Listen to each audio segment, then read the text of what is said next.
Good morning, good afternoon, good evening. Whenever you're watching this, know that I appreciate you.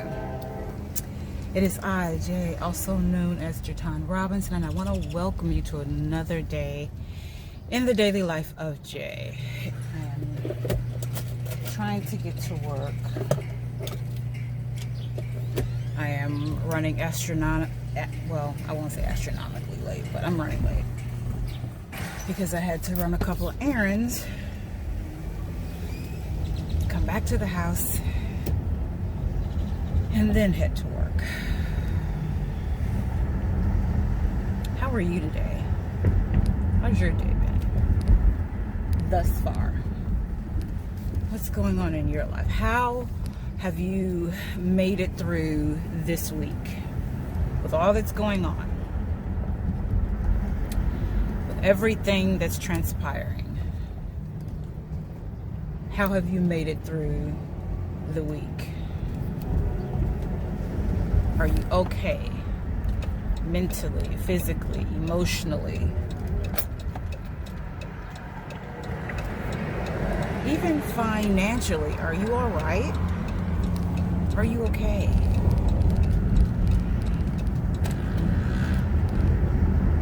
I'll pray for you. That your mind be placed at ease, that you encounter peace that surpasses all understanding, that your physical ailments be healed, not just minimized, but healed, that there's restoration of your soul,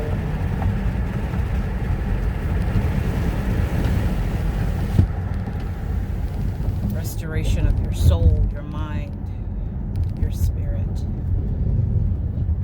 that you be okay mentally, emotionally, physically, and financially. I pray for you. I keep seeing this truck. I've seen it every day, almost every day this week, and it's We Buy Junk Cars. And I told the husband the other day that we need to consider doing that with the Toyota. Just going ahead and selling it for parts, because it's going to cost us too much to fix it, and it's not worth what it's going to cost us. It's not worth what we've already invested in it.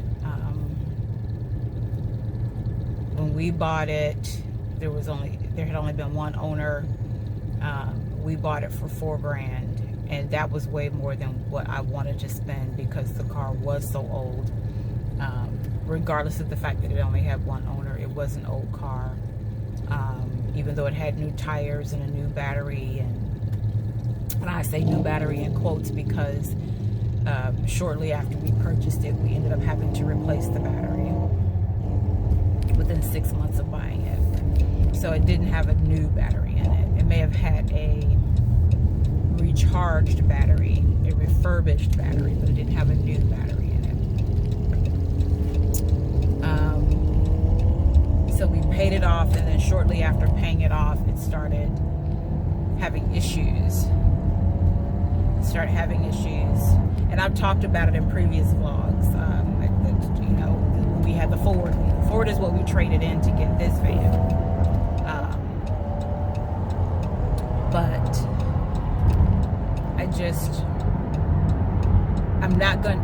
we've already invested that $4,000 in it, plus the new battery. It's gonna cost almost $600 to have the title transferred over to me, and that was to a degree my error, my mistake, because she signed it over to me. I completed the paperwork online thinking that that's all I had to do, and I was waiting to send the funds in to go ahead and finish the process. But when I went in, and it took me a while to do that, but when I went in to check on it to see how much I actually owed to go ahead and finish the process, they told me that I had waited too long, so now it was going to cost me like $585 to do it and still get it registered. So I told and then we still have to get it fixed if we want to use it. So the $585 to get it transferred over to me, because I had waited too long to come in. The getting it registered, that's about $75. So we're at, you may as well say $700 at this point, or close to $700. And then we have to get it fixed, and we don't 100% know what's wrong with it, because what we thought was wrong with it after it was taken apart by an amateur mechanic, he said there were other things that were wrong with it, and then he never put it back together again.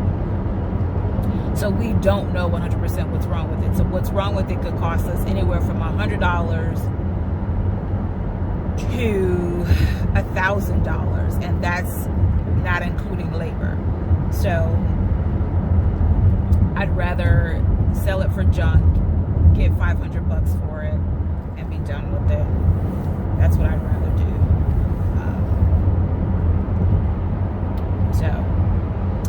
And I see that truck, it's a pickup, and it's plastered, it's wrapped totally. We buy junk cars, so I've seen it almost every day this week, and I'm really, really leaning towards that, because we don't need a second car right now. We don't. I am the only one I'm the one that drives majorly, and when Chris gets behind the wheel, I am usually with him, and he just wants to drive for driving's sake. And then the last time he was behind the wheel by himself, which he should not have been, but he just didn't want to listen. He ended up getting a ticket. So now that's another expense that we have that we shouldn't have. But what do you do with grown folks that don't want to listen? You let them learn their lesson the hard way. The unfortunate thing is learning the lesson the hard way impacts me. So I'm not happy about that. Yeah, not happy about that. So we're waiting for the outcome of the paperwork that we filed online for the ticket that he got. So yeah, how are you doing? And that's not even telling you how I'm doing, but how are you doing? How am I doing? I'm okay. I'm okay. I just changed my work schedule. I haven't decided if I'm going to start it next week or the week after. I think I'm going to start it next week, just so that the process can get started. So I'm going to be working 4 10-hour days and having a day off in the middle, because of the way things are going with the husband now.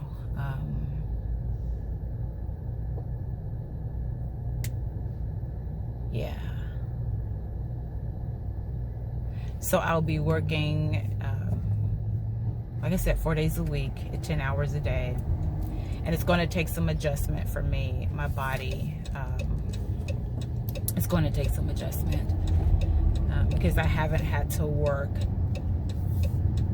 this way in quite some time.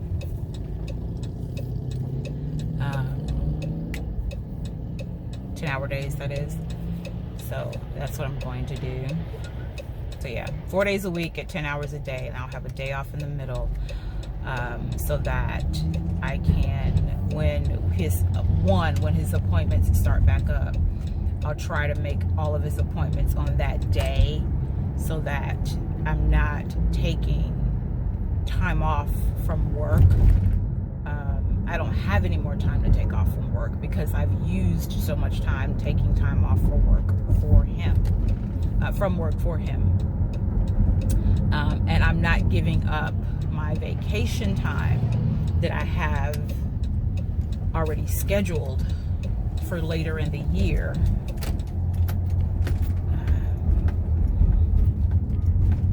I know people use turn signals, but I'm not willing to give up my vacation time for later in the year. So